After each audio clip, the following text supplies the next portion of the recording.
1 week until Christmas. Twinkle yawned as she punched in for her shift at the workshop. She knew staying up late was a bad idea, but she couldn't help it.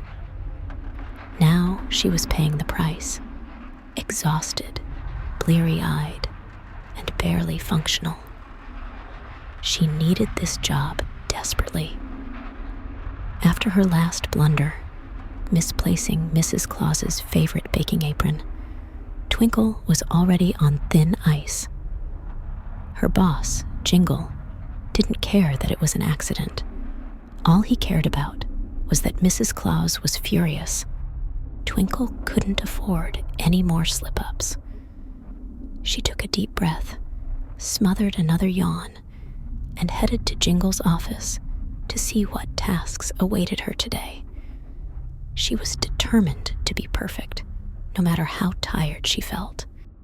The door to Jingle's office was slightly ajar. Twinkle could hear him inside. His voice strained as he spoke on the phone. It didn't take much to guess who he was talking to. Santa. He was yelling again, just like he did every year when Christmas was only a week away. Twinkle knocked lightly before peeking her head inside. "Jingle," she whispered. I know.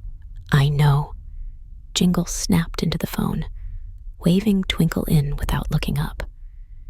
He was a mess, dark circles under his eyes, his hair sticking up in every direction. He looked like he hadn't slept all night. "We're on it, sir. Your coat will be ready well before takeoff, I promise."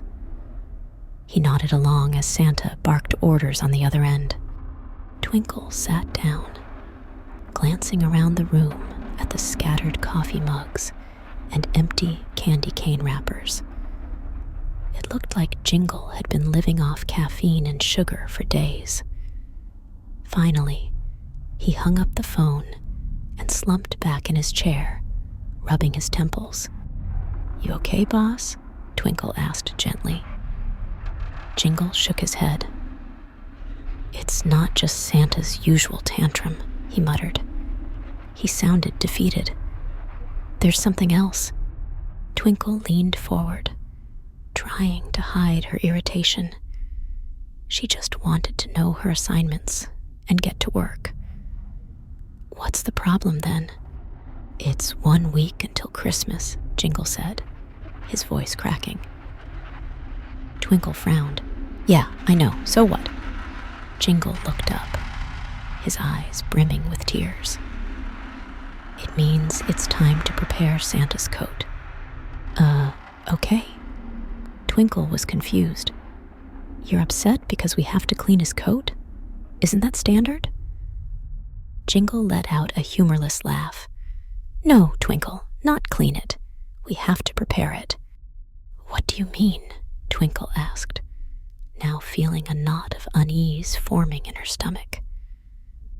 He leaned in close and lowered his voice. "Have you ever wondered why Santa's coat is so vibrantly red?"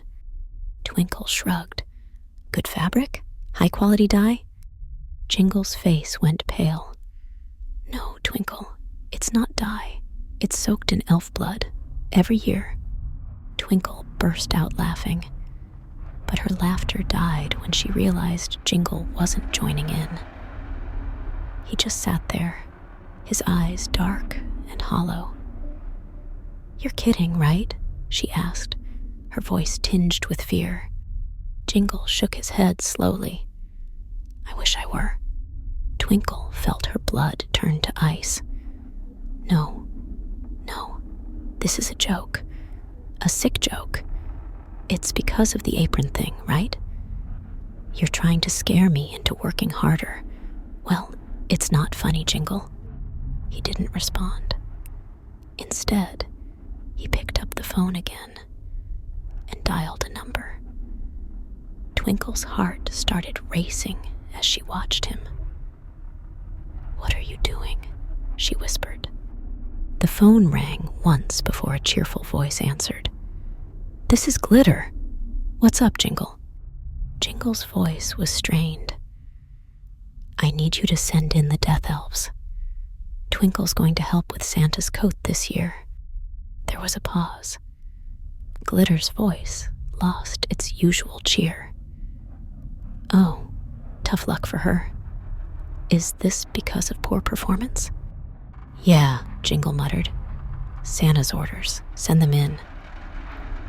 Got it, Glitter replied quietly. They're on their way. Twinkle stared at her boss in disbelief, her mouth opening and closing like a fish out of water. Jingle, you can't be serious. He looked at her, his expression filled with sorrow. I'm sorry, Twinkle. I really am. A knock on the door made her jump. 2 elves walked in, dressed in black from head to toe, a stark contrast to the usual bright colors of the workshop. One held a gleaming silver knife, the other a large, empty bucket. Twinkle's heart pounded in her chest, her breath coming in shallow gasps. No, no, no, no, Twinkle screamed. This can't be real. This is a prank, right? You're all messing with me. Jingle couldn't look her in the eye. He stared down at a ceramic snowman on his desk, blinking back tears. I wish it were a joke. The death elves moved towards her. One of them grabbed her by the arm, the grip like iron. The other raised the knife, its blade catching the light. Please, Jingle, Twinkle begged, her voice breaking. I'm sorry about the apron. I'll do better. Please don't do this. Jingle turned his back to her, his shoulders shaking as he fought back sobs. It's out of my hands, Twinkle, he whispered. It's Santa's tradition. His coat must be soaked in elf blood to keep its color. The elf with the knife leaned in close. It's nothing personal, he said softly. Just the way things have always been. Twinkle's screams echoed through the workshop, but no one came to help. Her cries were swallowed by the sound of jingle bells and festive carols playing on the loudspeakers. Outside, the elves continued their work, hammering toys, wrapping presents, and singing carols, blissfully unaware, or perhaps willfully ignorant, of the tradition that kept Santa's suit so red and vibrant. If you enjoyed this story, leave a like and subscribe to the channel so you don't miss the next one.